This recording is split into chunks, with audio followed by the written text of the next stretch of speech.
HCN ನ್ಯೂಸ್ಗೆ ಸ್ವಾಗತ. ನಾನು ಪ್ರಿಯಾ. ಈಗ ಹೆಡ್ಲೈನ್ಸ್. ಜಿಲ್ಲಾದ್ಯಂತ ಪವಿತ್ರ ರಂಜಾನ್ ಹಬ್ಬ ಆಚರಣೆ. ಕಪ್ಪು ಪಟ್ಟಿ ಧರಿಸಿ ಹಳೆ ಈದ್ಗಾದಲ್ಲಿ ಪ್ರಾರ್ಥಿಸಿದ ಮುಸಲ್ಮಾನರು. ರಂಜಾನ್ ಹಬ್ಬದ ಶುಭಾಶಯ ಕೋರಿದ ಕಾಂಗ್ರೆಸ್ ಜೆಡಿಎಸ್ ಮುಖಂಡರು. 900 ವರ್ಷ ಇತಿಹಾಸವುಳ್ಳ ಬೇಲೂರು ರಥೋತ್ಸವ. ವಿಶೇಷವಾದ ಅಲಂಕಾರದೊಂದಿಗೆ ಕಂಗೊಳಿಸುತ್ತಿರುವ ಬೇಲೂರು ಚೆನ್ನಕೇಶವ ಸ್ವಾಮಿ. ಬ್ರಹ್ಮ ಮತ್ತು ನಾಡ ರಥೋತ್ಸವಕ್ಕೆ ಎಲ್ಲರಿಗೂ ಆಹ್ವಾನ ಪತ್ರಿಕೆ ನೀಡಿದ ಜನಪ್ರತಿನಿಧಿಗಳು. ವಕ್ಫ್ ಕಾಯ್ದೆ ತಿದ್ದುಪಡಿಗೆ ವಿರೋಧ. ವಕ್ಫ್ ಮಸೂದೆ ವಿರೋಧಿಸಿ ಹಬ್ಬದ ದಿನ ಭಿತ್ತಿಪತ್ರ ಪ್ರದರ್ಶಿಸಿ ಪ್ರತಿಭಟನೆ. ವಕ್ಫ್ ಕಾಯ್ದೆ ತಿದ್ದುಪಡಿಗೆ ವಿರೋಧ ವ್ಯಕ್ತಪಡಿಸಿದ ಶಾಸಕ ಎಚ್ಪಿ ಸ್ವರೂಪ್. ಪ್ರತಿ ವರ್ಷದಂತೆ ಈ ವರ್ಷ ಕೂಡ ನಗರದ ಹೊಸ್ಲೈನ್ ರಸ್ತೆ ಬಳಿ ಇರುವ ಹಳೆ ಈದ್ಗಾ ಮೈದಾನದಲ್ಲಿ ರಂಜಾನ್ ಹಬ್ಬದ ಅಂಗವಾಗಿ ಸೋಮವಾರದಂದು ಮುಸ್ಲಿಂ ಸಮುದಾಯದವರು ಕಪ್ಪು ಪಟ್ಟಿ ಧರಿಸಿ ಸಾಮೂಹಿಕ ಪ್ರಾರ್ಥನೆ ಸಲ್ಲಿಸಿದರು. ರಂಜಾನ್ ಪ್ರಾರ್ಥನೆಯಲ್ಲಿ ಸಂಸದ ಶ್ರೇಯಸ್ ಪಟೇಲ್ ಅವರು ಪಾಲ್ಗೊಂಡು ಶುಭ ಹಾರೈಸಿದ್ರು. ಇದೇ ವೇಳೆ ನಾಡಿನ ಸಮಸ್ತ ಮುಸ್ಲಿಂ ಸಮುದಾಯದವರಿಗೆ ಪವಿತ್ರ ರಂಜಾನ್ ಹಬ್ಬದ ಶುಭಾಶಯ ಕೋರಿದ್ರು. ಈದ್ನ ಈ ಪವಿತ್ರ ದಿನದಿಂದ ನಿಮ್ಮ ಜೀವನವು ಪ್ರೀತಿ, ಶಾಂತಿ ಮತ್ತು ಸಮೃದ್ಧಿಯಿಂದ ತುಂಬಿರಲಿ ಎಂದು ಶುಭ ಹಾರೈಸಿದ್ರು. ಇದೇ ವೇಳೆ ಕ್ಷೇತ್ರದ ಶಾಸಕ ಎಚ್ಪಿ ಸ್ವರೂಪ್ ಅವರು ಭೇಟಿ ನೀಡಿ ವಕ್ಫ್ ಕಾಯ್ದೆ ತಿದ್ದುಪಡಿಗೆ ವಿರೋಧ ವ್ಯಕ್ತಪಡಿಸಿದ್ರು. ಶಾಸಕ ಎಚ್ಪಿ ಸ್ವರೂಪ್ ಮಾತನಾಡಿ, ಈ ವರ್ಷ ಯುಗಾದಿ ಮತ್ತು ರಂಜಾನ್ ಒಟ್ಟಿಗೆ ಹಬ್ಬ ಬಂದಿರೋದ್ರಿಂದ ಸೌಹಾರ್ದಯುತವಾಗಿ ಎಲ್ಲರೂ ಒಟ್ಟಿಗೆ ಆಚರಿಸುತ್ತಿದ್ದೇವೆ. ಹಿಂದಿನಿಂದಲೂ ಕೂಡ ನಾವುಗಳು ಶುಭ ಹಾರೈಸುತ್ತಿದ್ದು, ಹಿಂದೆ ನಮ್ಮ ತಂದೆ ಶಾಸಕರಾಗಿದ್ದಾಗ ಪ್ರತಿ ವರ್ಷ ಇಲ್ಲಿಗೆ ಬಂದು ಶುಭ ಹಾರೈಸುತ್ತಿದ್ರು. ಈಗ ನಾನು ಶಾಸಕನಾಗಿ ನಿಮ್ಮ ಬಳಿಗೆ ಶುಭಾಶಯ ಹೇಳಲು ಬಂದಿದ್ದೇನೆ ಎಂದರು. ಕೇಂದ್ರ ಸರ್ಕಾರವು ವಕ್ಫ್ ಕಾಯ್ದೆ ತಿದ್ದುಪಡಿ ತಂದಿದೆ. ನಾನು ಅದಕ್ಕೆ ವಿರೋಧ ವ್ಯಕ್ತಪಡಿಸುತ್ತಿದ್ದೇನೆ. ನಮ್ಮ ಪಕ್ಷದ ರಾಷ್ಟ್ರೀಯ ಅಧ್ಯಕ್ಷ ಎಚ್ಡಿ ದೇವೇಗೌಡರು ಈ ಬಗ್ಗೆ ಗಮನ ಸೆಳೆಯಲು ಸಂಬಂಧಪಟ್ಟ ಕೇಂದ್ರ ಸಚಿವರ ಜೊತೆ ಮಾತುಕತೆ ಮಾಡಿ ಕಾಯ್ದೆ ವಾಪಸ್ ತೆಗೆದುಕೊಳ್ಳಲು ಹೋರಾಟ ಮಾಡುವುದಾಗಿ ಹೇಳಿದ್ದಾರೆ. ನಾವು ಹಾಸನ ಜಿಲ್ಲೆಯಿಂದ ಮುಸ್ಲಿಂ ಸಮುದಾಯದವರ ಜೊತೆ ಸೌಹಾರ್ದಯುತವಾಗಿ ನಡೆದುಕೊಂಡಿದ್ದು, ನಮ್ಮ ತಂದೆ ಎಚ್ಎಸ್ ಪ್ರಕಾಶ್ ಅವರು ಕೂಡ ಇದೇ ಭಾಗದಲ್ಲಿ ನಗರಸಭೆ ಸದಸ್ಯರಾಗಿದ್ರು. ಈಗಲೂ ಕೂಡ ಜೊತೆಯಲ್ಲಿರೋದಾಗಿ ಹೇಳಿದರು. ಈದ್ಗಾ ಕಮಿಟಿ ಅಧ್ಯಕ್ಷ ಸಮೀರ್ ಖಾನ್ ಮಾತನಾಡಿ, ಸಮಸ್ತ ನಾಗರಿಕ ಬಂಧುಗಳಿಗೆ, ಅಣ್ಣ ತಮ್ಮಂದಿರಿಗೆ ಹಾಗೂ ಅಕ್ಕ ತಂಗಿಯರಿಗೆ ರಂಜಾನ್ ಮತ್ತು ಯುಗಾದಿ ಹಬ್ಬದ ಶುಭಾಶಯಗಳು. 30 ದಿನಗಳ ಕಾಲ ಉಪವಾಸವನ್ನ ಮಾಡಿ ಕೊನೆಯ ದಿವಸ ಸಾಮೂಹಿಕ ಪ್ರಾರ್ಥನೆಯೊಂದಿಗೆ ರಂಜಾನ್ ಉಪವಾಸ ಮುಕ್ತಾಯಗೊಳ್ಳಲಿದೆ. ಈ ದಿನ ವಿಶೇಷ ಪ್ರಾರ್ಥನೆಯೊಂದಿಗೆ ಈ ಜಗತ್ತಿನ ಎಲ್ಲಾ ಕೆಡುಕುಗಳಿಗೆ ಅಂತ್ಯವಾಗಲು ಬೇಡಿಕೊಳ್ಳುತ್ತೇವೆ ಎಂದರು. ಥೈಲ್ಯಾಂಡ್ ಪ್ಯಾರಿಸ್ನಲ್ಲಿ ನಡೆಯುತ್ತಿರುವ ಅನಾಹುತಗಳು ತಪ್ಪಲಿ ಎಂದು ಈ ವೇಳೆ ಸಾಮೂಹಿಕವಾಗಿ ಪ್ರಾರ್ಥನೆ ಸಲ್ಲಿಸಿದ್ದೇವೆ. ಮುಂದಿನ 11 ತಿಂಗಳು ಶಾಂತಿಯುತವಾಗಿ ಸಹೋದರತ್ವದಿಂದ ಭ್ರಾತೃತ್ವದಿಂದ ಬದುಕಬೇಕೆಂಬುದು ರಂಜಾನ್ ಹಬ್ಬದ ಪ್ರಾಮುಖ್ಯತೆಯಾಗಿದೆ. ಕಡು ಬಡವರ ಸೇವೆ ಮಾಡುವುದು, ಇದ್ದವರು ಇಲ್ಲದವರಿಗೆ ಕೊಡುವುದು ರಂಜಾನ್ ಹಬ್ಬದ ವಿಶೇಷತೆ ಎಂದರು. ಕೇಂದ್ರ ಸರ್ಕಾರ ಜಾರಿಗೆ ತಂದಿರುವ ವಕ್ಫ್ ಮಸೂದೆ ವಿರೋಧಿಸಿ ನಾವುಗಳು ಕಪ್ಪು ಪಟ್ಟಿ ಧರಿಸಿ ಶಾಂತಿಯುತವಾಗಿ ವಿರೋಧ ವ್ಯಕ್ತಪಡಿಸುತ್ತಿದ್ದೇವೆ ಎಂದು ಕಾಯ್ದೆ ಕುರಿತು ವಿರೋಧದ ಮಾತುಗಳನ್ನಾಡಿದರು. ಹಳೆ ಈದ್ಗಾ ಮೈದಾನದಲ್ಲಿ ರಂಜಾನ್ ಹಬ್ಬದ ಅಂಗವಾಗಿ ಕಾಂಗ್ರೆಸ್ ಯುವ ಮುಖಂಡ ಜೆಸಿಬಿ ಚಂದ್ರಶೇಖರ್ ಆಗಮಿಸಿ ಮುಸಲ್ಮಾನರಿಗೆ ಶುಭಾಶಯ ಕೋರಿದ್ರು. ಜಾಗದ ಕೊರತೆಯಿಂದ ಮತ್ತು ತಡವಾಗಿ ಬಂದವರು ಹೊಸ್ಲೈನ್ ರಸ್ತೆ ಮೇಲೆ ನೂರಾರು ಜನ ಮುಸಲ್ಮಾನ ಸಮುದಾಯದವರು ಪ್ರಾರ್ಥನೆ ಸಲ್ಲಿಸಿದರು.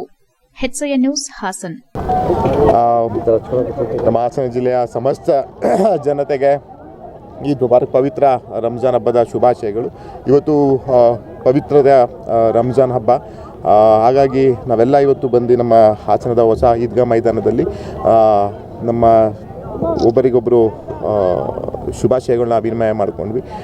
ಎಲ್ಲ ಗುರುಗಳಿಗಾಗಿರ್ಬೋದು, ನಮ್ಮೆಲ್ಲ ಸ್ಥಳೀಯ ಮುಖಂಡರುಗಳು, ನಮ್ಮ ಸಾರ್ವಜನಿಕರು, ನಮ್ಮ ಮುಸಲ್ಮಾನ್ ಬಂದವರು ಎಲ್ಲರಿಗೂ ಒಬ್ರಿಗೊಬ್ಬರು ನಾವು ಶುಭಾಶಯನ ವಿನಿಮಯ ಮಾಡ್ಕೊಂಡ್ವಿ. ಒಂದು ಪವಿತ್ರತೆಯ ಸಂಕೇತ ಅಂದರೆ ಅದು ನಮ್ಮ ರಂಜಾನ್. ನಾವೆಲ್ಲ ದೇವರಲ್ಲಿ ಬೇಡ್ಕೊಂಡಿದ್ದೀವಿ. ಭಗವಂತ ಎಲ್ಲ ಮುಸಲ್ಮಾನ್ ಬಾಂಧವರಿಗೆ ರಂಜಾನ್ ಹಬ್ಬದ ಶುಭಾಶಯಗಳನ್ನ ಕೋರ್ತಾ, ಈ ಸಂದರ್ಭದಲ್ಲಿ ಪ್ರತಿ ವರ್ಷದಂತೆ ಈ ವರ್ಷವೂ ಕೂಡ ನಾವೆಲ್ಲ ಹಳೆಯ ಈದ್ಗಾ ಮಸೀದಿಗೆ ಬಂದು ಎಲ್ಲ ಒಂದು ಪ್ರಾರ್ಥನೆಯನ್ನು ಸಲ್ಲಿಸಿ ಎಲ್ಲರಿಗೂ ಶುಭವನ್ನು ಕೋರುವಂಥ ಸಂಪ್ರದಾಯ. ಅದೇ ರೀತಿ ನಮ್ಮ ತಂದೆ ದಿವಂಗತ ಎಚ್.ಎಸ್. ಪ್ರಕಾಶ್ ಅವರು ಕೂಡ ಈ ಒಂದು ಭಾಗದಲ್ಲಿ, ಹಳೆಯ ಹಾಸನ ಭಾಗದಲ್ಲಿ ನಗರಸಭಾ ಸದಸ್ಯರಾಗಿ ಎಲ್ಲ ನಮ್ಮ ಮುಸಲ್ಮಾನ್ ಸಹೋದರರ ಜೊತೆ ನಾವೆಲ್ಲ ನಮ್ಮ ಕುಟುಂಬ ಮತ್ತು ನಮ್ಮ ಇಡೀ ನಮ್ಮ ಕುಟುಂಬ ಒಂದು ಅನ್ಯೋನ್ಯವಾಗಿ ನಾವು ಸಹೋದರರಂತೆ ಮುಂಚೆಯಿಂದ ಇದ್ದೀವಿ. ಅದೇ ರೀತಿ ಈ ಸಂದರ್ಭದಲ್ಲೂ ಕೂಡ ಇವತ್ತು ಕೂಡ ಈ ಒಂದು ಈದ್ ಹಬ್ಬದಂದು ಬಂದು ರಂಜಾನ್ ಹಬ್ಬದ ಶುಭಾಶಯಗಳನ್ನ ಕೋರಿ ಅವ್ರ ಜೊತೆ ಹಬ್ಬವನ್ನು ರಂಜಾನ್ ಹಾಗೂ ಯುಗಾದಿ ಹಬ್ಬದ ತುಂಬು ಹೃದಯದ ಶುಭಾಶಯಗಳನ್ನು ನನ್ನ ಅಕ್ಕ ತಂಗಿಯರು, ಅಣ್ಣ ತಮ್ಮಂದಿರು ಇವರಿಗೆ ನೀಡಲಿಕ್ಕೆ ಪ್ರಥಮವಾಗಿ ನಾನು ಬಯಸ್ತೀನಿ. ಇವತ್ತು ರಂಜಾನ್ ಹಬ್ಬದ ಕೊನೆಯ ದಿನ. ಇವತ್ತು ಏನು ಉಪವಾಸ ಇದ್ವು ನಾವು 30 ದಿನಗಳ ಕಾಲ, ಈ ಉಪವಾಸ ಮುಗಿದ ನಂತರ ಅಲ್ಲಾಹನಿಗೆ ವಂದನೆಗಳನ್ನು ಸಲ್ಲಿಸುವಂತಹ ದಿನ ಇವತ್ತು. ನಾವು ಸಾಮೂಹಿಕ ಪ್ರಾರ್ಥನೆಯೊಂದಿಗೆ ಮುಕ್ತಾಯ ಮಾಡ್ತೀವಿ. ಏನು 30 ದಿನಗಳ ಕಾಲ ನಾವು ಉಪವಾಸ ಇದ್ದು ಏಪ್ರಿಲ್ 4ರಿಂದ 15ರವರೆಗೂ ಶ್ರೀ ಚೆನ್ನಕೇಶವ ಸ್ವಾಮಿ ರಥೋತ್ಸವ ಮತ್ತು ವಿವಿಧ ಪೂಜಾ ಕಾರ್ಯಕ್ರಮಗಳು ನಡೆಯಲಿದ್ದು, ರಥೋತ್ಸವದ ಆಹ್ವಾನ ಪತ್ರಿಕೆಯನ್ನು ಎಲ್ಲರಿಗೂ ಶಾಸಕ ಹುಲಹಳ್ಳಿ ಸುರೇಶ್ ಮತ್ತು ಪುರಸಭೆ ಅಧ್ಯಕ್ಷ ಎಆರ್ ಅಶೋಕ್ ಮತ್ತು ತಹಸೀಲ್ದಾರ್ ಎಂ ಮಮತಾ ನೀಡಿದರು. ಬೇಲೂರು ತಾಲೂಕು ಸೇರಿದಂತೆ ರಾಜ್ಯದ ವಿವಿಧ ಭಾಗಗಳಿಂದ ಭಕ್ತಾದಿಗಳು ಈ ಒಂದು ಬ್ರಹ್ಮ ರಥೋತ್ಸವಕ್ಕೆ ಆಗಮಿಸಲಿದ್ದು, ಶಾಸಕ ಹುಲಹಳ್ಳಿ ಸುರೇಶ್, ತಹಸೀಲ್ದಾರ್ ಎಂ ಮಮತಾ ಹಾಗೂ ಪುರಸಭೆ ಅಧ್ಯಕ್ಷ ಎಆರ್ ಅಶೋಕ್ ಅವರು ರಥೋತ್ಸವಕ್ಕೆ ಆಹ್ವಾನ ಪತ್ರಿಕೆ ನೀಡಿ ಎಲ್ಲರನ್ನ ಗೌರವಪೂರ್ವಕವಾಗಿ ಆಹ್ವಾನಿಸಿದ್ರು. ಚೆನ್ನಕೇಶವ ಸ್ವಾಮಿಗೆ ವಿಶೇಷ ಪೂಜೆ ಸಲ್ಲಿಸಿದ ನಂತರ ಮಾತನಾಡಿದ ಶಾಸಕ ಹುಲಹಳ್ಳಿ ಸುರೇಶ್, ಹೊಯ್ಸಳ ಕಾಲದ 900 ವರ್ಷಗಳ ಇತಿಹಾಸವಿರುವ ವಿಶ್ವವಿಖ್ಯಾತ ಶ್ರೀ ಚೆನ್ನಕೇಶವ ಸ್ವಾಮಿ ದಿವ್ಯ ಬ್ರಹ್ಮ ರಥೋತ್ಸವ ಏಪ್ರಿಲ್ ತಿಂಗಳ 10ನೇ ತಾರೀಖಿಗೆ ತೇರು ಹಾಗೂ 11ನೇ ತಾರೀಖಿನಂದು ನಾಡ ರಥೋತ್ಸವ ನಡೆಯಲಿದ್ದು, ಲಕ್ಷಾಂತರ ಭಕ್ತರು ಆಗಮಿಸುವ ಹಿನ್ನೆಲೆ ಸೂಕ್ತ ಬಿಗಿ ಭದ್ರತೆ ಮತ್ತು ಮೂಲಭೂತ ಸೌಕರ್ಯಗಳನ್ನು ಒಳಗೊಂಡಂತೆ ಎಲ್ಲಾ ರೀತಿ ಭದ್ರತೆಗಳನ್ನು ನೀಡಲಾಗುತ್ತಿದೆ. ಯುಗಾದಿ ಹಬ್ಬದ ದಿನದಂದು ಶ್ರೀಯವರಿಗೆ ಆಭರಣಗಳನ್ನು ತೊಡಿಸಿ ವಿಶೇಷ ಪೂಜೆ ಸಲ್ಲಿಸಲಾಗಿದೆ. ಇದಕ್ಕಾಗಿ ರಥೋತ್ಸವಕ್ಕೆ ಬರಬೇಕೆಂದು ಆಹ್ವಾನ ನೀಡುತ್ತಿದ್ದು, ಜಿಲ್ಲಾಡಳಿತ, ತಾಲೂಕು ಆಡಳಿತ ಸೇರಿದಂತೆ ಇಲ್ಲಿ ಬರುವ ಭಕ್ತಾದಿಗಳಿಗೆ ಎಲ್ಲಾ ಸೌಕರ್ಯಗಳನ್ನು ನೀಡಿ ಕುಂದುಕೊರತೆಗಳಾಗದಂತೆ ಎಚ್ಚರಿಕೆ ವಹಿಸಿದ್ದೇವೆ.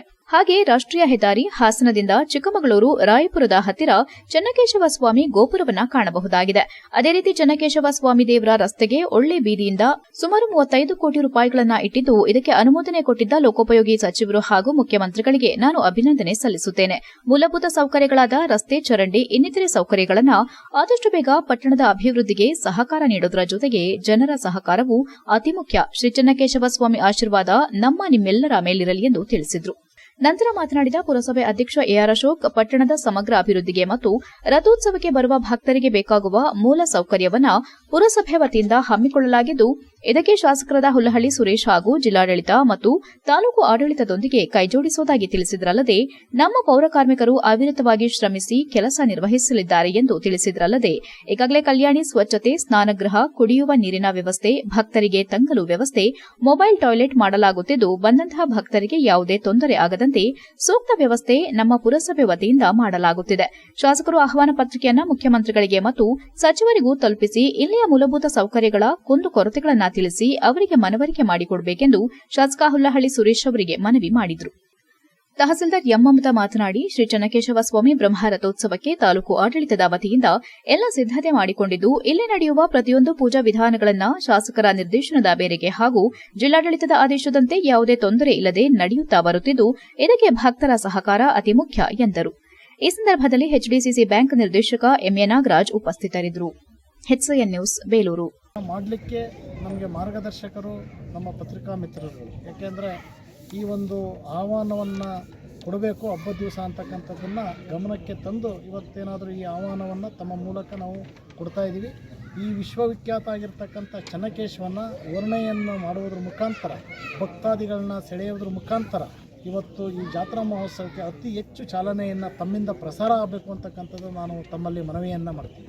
ಇವತ್ತು ವಿಶ್ವವಿಖ್ಯಾತ ಆಗಿರ್ತಕ್ಕಂಥ ಚೆನ್ನಕೇಶವನ ದೇವಸ್ಥಾನಕ್ಕೆ ಎಲ್ಲ ಸರ್ವ ಸಿದ್ಧತೆಗಳನ್ನ ನಮ್ಮ ತಾಲೂಕಾಡಳಿತ, ಜಿಲ್ಲಾಡಳಿತ ಎಲ್ಲದನ್ನೂ ಸಹ ವ್ಯವಸ್ಥಿತವಾಗಿ ಮಾಡಿದೆ. ಹಾಗಾಗಿ ಯಾವುದೇ ಥರದ ಕುಂದು ಕೊರತೆಗೆ ಅವಕಾಶ ಇಲ್ಲದಂಗೆ, ಗೊಂದಲಕ್ಕೆ ಅವಕಾಶ ಇಲ್ಲದಂಗೆ ಎಲ್ಲ ಭಕ್ತಾದಿಗಳು ಸಮಸ್ತ ಬೇಲೂರಿನ, ವಿಶೇಷವಾಗಿ ನಗರದ ಯುಗಾದಿ ಹಬ್ಬದ ಆರ್ಥಿಕ ಶುಭಾಶಯಗಳು. ಮೊದಲಿಗೆ ಇವತ್ತು ಶ್ರೀ ಚೆನ್ನಕೇಶವ ಸ್ವಾಮಿ ರಥೋತ್ಸವದ ಆಹ್ವಾನ ಪತ್ರಿಕೆಯನ್ನು ಪೂಜಾ ಕಾರ್ಯಕ್ರಮ ನಡೆಸಿ, ಆ ಪೂಜಾ ಕಾರ್ಯಕ್ರಮದಲ್ಲಿ ಆ ಆಹ್ವಾನ ಪತ್ರಿಕೆಯನ್ನು ಶ್ರೀ ಚೆನ್ನಕೇಶವನ ಪಾದಕ್ಕೆ ಇಟ್ಟು ಪೂಜೆಯನ್ನು ನೆರವೇರಿಸಿ, ನಂತರ ಈ ಆಹ್ವಾನ ಪತ್ರಿಕೆಯನ್ನು ಗಣ್ಯ ವ್ಯಕ್ತಿಗಳಿಗೆ ಮತ್ತು ಈ ಜಿಲ್ಲೆಯ ಎಲ್ಲ ಸಮಸ್ತ ನಾಡಿನ ಜನಕ್ಕೆ ಕೊಡುವಂಥ ವ್ಯವಸ್ಥೆನ ಸನ್ಮಾನ್ಯ ಶ್ರೀ ನಮ್ಮ ಜನಪ್ರಿಯ ನಾಯಕರು ಆದಂಥ ಎಚ್ಸಿಎನ್ ನ್ಯೂಸ್ನಲ್ಲಿ ಈಗ ಒಂದು ಪುಟ್ಟ ಬ್ರೇಕ್.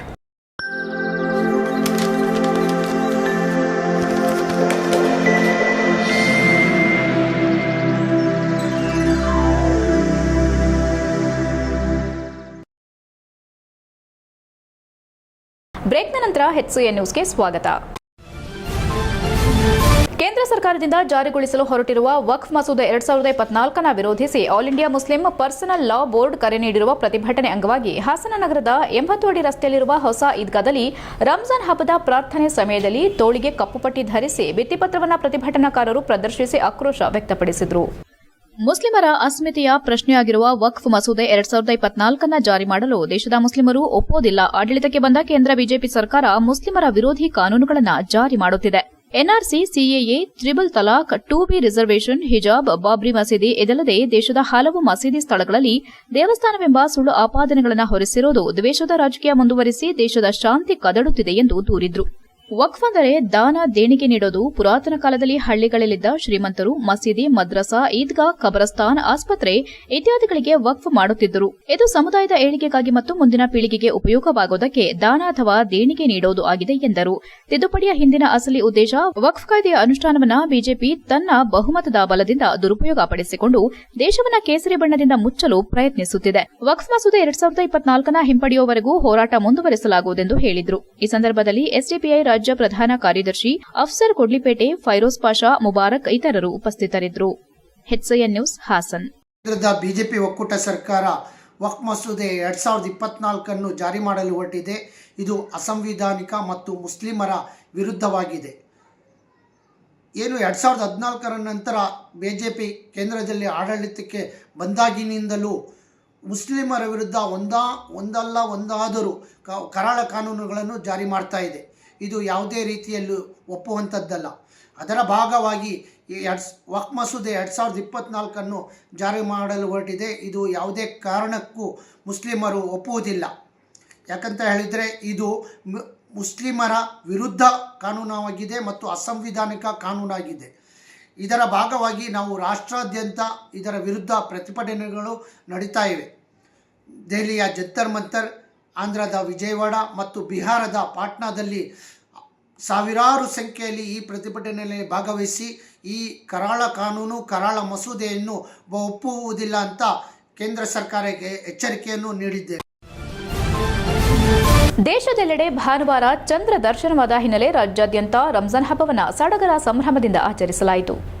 1 ತಿಂಗಳು ಉಪವಾಸವಿದ್ದ ಮುಸ್ಲಿಮರು ಗೆಂಡೆಹಳ್ಳಿ ರಸ್ತೆಯಲ್ಲಿರುವ ಈದ್ಗಾ ಮೈದಾನಕ್ಕೆ ತೆರಳಿ ಶ್ರದ್ದಾ ಭಕ್ತಿಯಿಂದ ಸಾಮೂಹಿಕ ನಮಾಜ್ ಮಾಡಿದ್ರು ಮತ್ತು ಲೋಕ ಕಲ್ಯಾಣಕ್ಕಾಗಿ ವಿಶೇಷ ಪ್ರಾರ್ಥನೆ ಸಲ್ಲಿಸಿದ್ರು. ಮಕ್ಕಳು, ಹಿರಿಯರು ಹೊಸ ಬಟ್ಟೆ ಧರಿಸಿ ಸಿಹಿ ಹಂಚಿ ಶುಭಾಶಯ ವಿನಿಮಯ ಮಾಡಿಕೊಂಡ್ರು. ನೆರೆದಿದ್ದ ಜನರಿಗೆ ಪ್ರವಚನ ನೀಡಿದ ಧರ್ಮಗುರುಗಳು ಮುಸ್ಲಿಮರಿಗೆ ಈ ರಂಜಾನ್ ತಿಂಗಳು ಪುಣ್ಯ ಪುನೀತ ತಿಂಗಳಾಗಿದೆ. ಈ ತಿಂಗಳಲ್ಲಿ ಪೂರ್ತಿ ಹಾಗೂ ಬುದ್ಧಿ ಇರುವ ಸರ್ವ ಮುಸ್ಲಿಮರಿಗೂ ಪ್ರಾತಃ ಕಾಲ ಮುಂಜಾನೆಯಿಂದ ಸೂರ್ಯಾಸ್ತಮಾನದವರೆಗೂ ಉಪವಾಸ ವ್ರತ ಕಡ್ಡಾಯವಾಗಿದೆ ಎಂದರು. ನಂತರ ಈ ಸಂದರ್ಭದಲ್ಲಿ ಮಾತನಾಡಿದ ಸಾಮಾಜಿಕ ಹೋರಾಟಗಾರ ನೂರ್ ಅಹಮದ್, ಅಲ್ಲಾಹು ನಮಗೆ ಉಪವಾಸ ಪ್ರಾರ್ಥನೆ ಮತ್ತು ಸತ್ಕರ್ಮಗಳನ್ನು ಸ್ವೀಕರಿಸಲಿ, ಉತ್ತಮ ಆರೋಗ್ಯದೊಂದಿಗೆ ಇನ್ನಷ್ಟು ರಂಜಾನ್ ತಿಂಗಳನ್ನು ಸ್ವಾಗತಿಸಲು ನಮ್ಮನ್ನು ಅನುಗ್ರಹಿಸಲಿ. ಪವಿತ್ರ ರಂಜಾನ್ ಹಬ್ಬವು ಕೇವಲ ಹೊಸ ಬಟ್ಟೆ ಸಂಭ್ರಮಾಚರಣೆಗೆ ಸೀಮಿತವಾಗದೆ ಪ್ರವಾದಿ ಮೊಹಮ್ಮದ್ ಪೈಗಂಬರ್ ಅವರ ಆದೇಶದಂತೆ ನಡೆಯಬೇಕು ಎಂದರು. ಹಾಗೂ ಪೊಲೀಸ್ ಇಲಾಖೆ ವತಿಯಿಂದ ಯಾವುದೇ ರೀತಿ ಅಹಿತಕರ ಘಟನೆ ನಡೆಯದಂತೆ ಮುಂಜಾಗ್ರತೆಯಾಗಿ ಬಿಗಿ ಪೊಲೀಸ್ ಬಂದೋಬಸ್ತ್ ನೀಡಲಾಗಿತ್ತು. ಈ ಸಂದರ್ಭದಲ್ಲಿ circle inspector Revanna, sub inspector SJ Patil, ಸಿಬ್ಬಂದಿಗಳಾದ ದೇವರಾಜ್, ಚೇತನ್, ನವೀನ್, ದೇವೇಂದ್ರ, ಕುಮಾರ್, ತಾಲೂಕಿನ ಎಲ್ಲ ಮುಸ್ಲಿಂ ಸಮುದಾಯದವರು ಹಾಜರಿದ್ದರು. HCN news, Belur. ರಂಜಾನ್ ಹಬ್ಬದ ಆರ್ಥಿಕ ಶುಭಾಶಯಗಳನ್ನು ಕೋರುತ್ತಾ ಪವಿತ್ರ ರಂಜಾನ್ ಹಬ್ಬದ ಸರ್ವರಿಗೂ ಶುಭಾಶಯಗಳು. ಹಾಗೆ ಅದೇ ರೀತಿ ನಾವು ಹೊಸ ಬಟ್ಟೆ ತೊಡುವುದು ಮತ್ತು ಆಹಾರ ಸೇವನೆ ಮಾಡದೆ ರಂಜಾನ್ ಹಬ್ಬದ ಅರ್ಥವಲ್ಲ. ರಂಜಾನ್ ನಿಜವಾದ ಅರ್ಥ ಏನಪ್ಪ ಅಂದರೆ ಬಡವರಿಗೆ, ನಿರ್ಗತಿಕರಿಗೆ, ಏನು ನಮ್ಮ ಸುತ್ತಮುತ್ತ ಅನಾಥ ಮಕ್ಕಳು ಇರ್ತಾರೆ ಅವರಿಗೆ ನಾವು ದಾನ ಧರ್ಮ ಮಾಡುವ ಮೂಲಕ ನಾವು ಏನು. HCN ನ್ಯೂಸ್ನಲ್ಲಿ ಈಗ ಒಂದು ಪುಟ್ಟ ಬ್ರೇಕ್. ಹಾಸನದಲ್ಲಿ 28 ವರ್ಷಗಳಿಂದ ಜನತೆಗೆ ಅತ್ಯುತ್ತಮವಾದ ವೈದ್ಯಕೀಯ ಸೇವೆಯನ್ನು ನೀಡುತ್ತಿರುವ Hemavathi multi speciality hospital Hassan. ನಮ್ಮಲ್ಲಿ ದಿನದ 24 ಗಂಟೆಯೂ ಆಕ್ಸಿಡೆಂಟಲ್ ಇಂಜುರೀಸ್ ಮತ್ತು ಎಮರ್ಜೆನ್ಸಿ ಸರ್ವಿಸ್ಗಳನ್ನು ಹೊಂದಿದೆ. ಹೇಮಾವತಿ ಆಸ್ಪತ್ರೆಯ ಡಾಕ್ಟರ್ ನಿಖಿಲ್ ಆರ್ಭಟ್ ರವರು MS ಆರ್ಥೋಪೆಡಿಕ್ನಲ್ಲಿ ಚಿನ್ನದ ಪದಕ ಪಡೆದು ಸಿಂಗಾಪುರ್ ಜನರಲ್ ಹಾಸ್ಪಿಟಲ್ನಲ್ಲಿ ಫೆಲೋಶಿಪ್ ಇನ್ ಜಾಯಿಂಟ್ ರಿಪ್ಲೇಸ್ಮೆಂಟ್ ಸರ್ಜರಿಯ ಪದವಿ ಪಡೆದು ಸೇವೆಯನ್ನ ಸಲ್ಲಿಸಿರುತ್ತಾರೆ.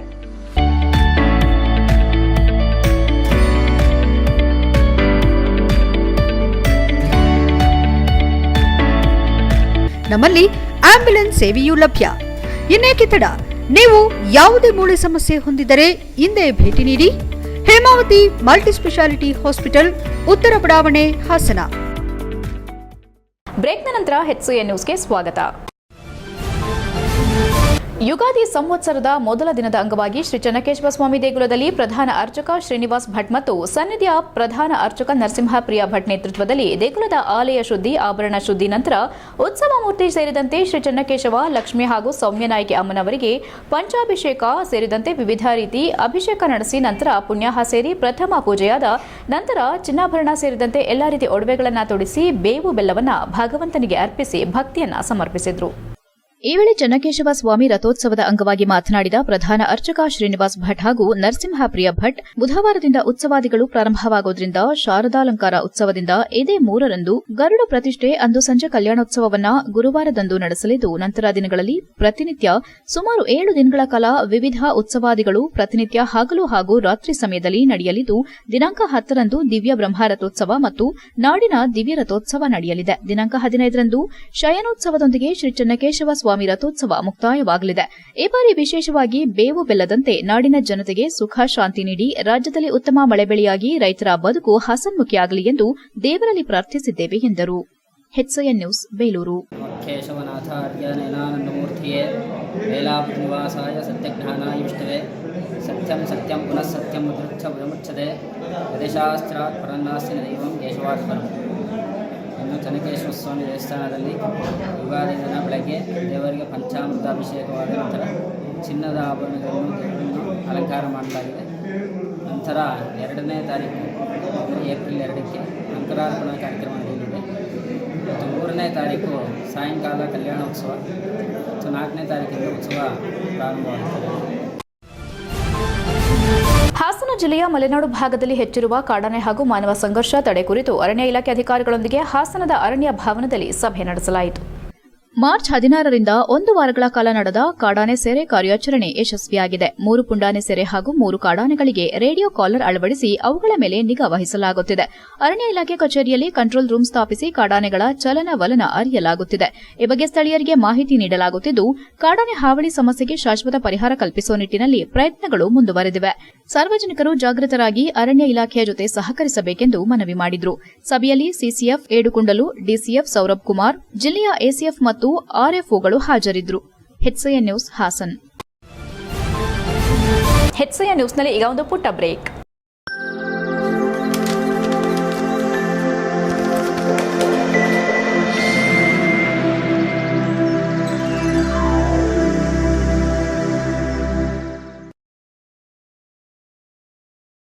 ಬ್ರೇಕ್ನ ನಂತರ HCN ನ್ಯೂಸ್ಗೆ ಸ್ವಾಗತ. ಯುಗಾದಿ ಹಬ್ಬದ ಅಂಗವಾಗಿ ತಾಲೂಕಿನ ಅಗಿಲೆ ಗ್ರಾಮದಲ್ಲಿ ಶ್ರೀ ಕೆರೆಕೋಡಿಯಮ್ಮ ಮತ್ತು ಶ್ರೀ ಚೆನ್ನಕೇಶವ ದೇವರ ಅಡ್ಡೆ ಉತ್ಸವ ಭಾನುವಾರ ವಿಜೃಂಭಣೆಯಿಂದ ಜರುಗಿತು. ಇದೇ ವೇಳೆ ದೇವಸ್ಥಾನದ ಅರ್ಚಕ ಸುಬ್ರಹ್ಮಣ್ಯ ಮಾಧ್ಯಮದೊಂದಿಗೆ ಮಾತನಾಡಿ, ಯುಗಾದಿ ಹಬ್ಬದ ಮೂಲಕ ವರ್ಷ ಪ್ರಾರಂಭವಾಗುತ್ತದೆ. ಭಾನುವಾರ ಬೆಳಗಿನಿಂದಲೇ ವಿಶೇಷ ಪೂಜೆಗಳು ನೆರವೇರಿತು. ಇನ್ನು ಗ್ರಾಮದ ಜನರು ಹೊಸ ಬಟ್ಟೆಯನ್ನು ಧರಿಸಿ ದೇವಾಲಯಕ್ಕೆ ತೆರಳಿ ಪೂಜೆ ಸಲ್ಲಿಸಿದ್ರು. ಶ್ರೀ ಕೆರೆಕೋಡಿಯಮ್ಮ ಮತ್ತು ಶ್ರೀ ಚೆನ್ನಕೇಶವ ದೇವರ ಅಡ್ಡೆ ಅಗಿಲೆ ಗ್ರಾಮದೊಂದಿಗೆ ಮನೆ ಮುಂದೆ ತೆರಳಿದ್ರು. ಇದೇ ವೇಳೆ ನೂರಾರು ಜನರು ಅಡ್ಡೆ ಉತ್ಸವದಲ್ಲಿ ಪಾಲ್ಗೊಂಡಿದ್ರು. HCN news Hassan. ಯುಗಾದಿ ಹಬ್ಬ ಪೂರ್ತಿ ವರ್ಷ ಇವತ್ತು ಬರ್ತೇ ವರ್ಷ ಮೊದಲನೇ ಹಬ್ಬ ದೇವರು ಹೊರಡ್ತಾ ಇರ್ತಾರೆ. ಚೆನ್ನಕೇಶ್ವರ ಮತ್ತೆ ಉಡುತ್ತಮ್ಮ ದೇವರು, ಕೆರೆಕೋಡಿಯಮ್ಮ ಅಂತ ದೇವರು ಹೊರಡುತ್ತಾರೆ. ಇದು ದೇವರು ಊರೊಳಗೆ ಬರುತ್ತೆ. ಎಲ್ಲರೂ